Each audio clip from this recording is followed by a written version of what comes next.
বাঁশবাগানের মাথার ওপর চাঁদ উঠেছে ওই।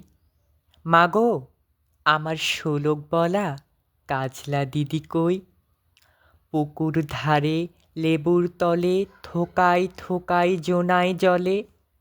ফুলের গন্ধে ঘুম আসে না, একলা জেগে রই।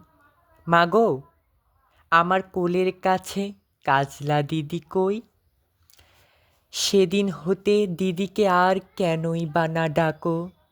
দিদির কথায় আঁচল দিয়ে মুখটি কেন ঢাকো? খাবার খেতে আসি যখন দিদি বলে ডাকি তখন, ও ঘর থেকে কেন মার দিদি আসে না কো? আমি ডাকি তুমি কেন চুপটি করে থাকো? বল মা, দিদি কোথায় গেছে? আসবে আবার কবে? কাল যে আমার নতুন ঘরে পুতুল বিয়ে হবে। দিদির মতন ফাঁকি দিয়ে আমিও যদি লুকোই গিয়ে, তুমি তখন একলা ঘরে কেমন করে রবে?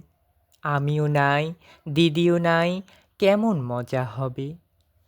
ভুঁই চাপাতে ভরে গেছে শিউলি গাছের তল। মার আসনে মা পুকুর থেকে আনবি যখন জল। ডালিম গাছের ডালের ফাঁকে বুলবুলিটি লুকিয়ে থাকে। দিস না তারে উড়িয়ে মাগো ছিঁড়তে গিয়ে ফল। দিদি এসে শুনবে যখন বলবে কি মা বল?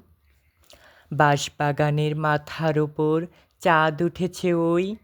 এমন সময় মাগো, আমার কাজলা দিদি কই? বেড়ার ধারে পুকুর পাড়ে ঝিঝি ডাকে ঝোপে ঝাড়ে।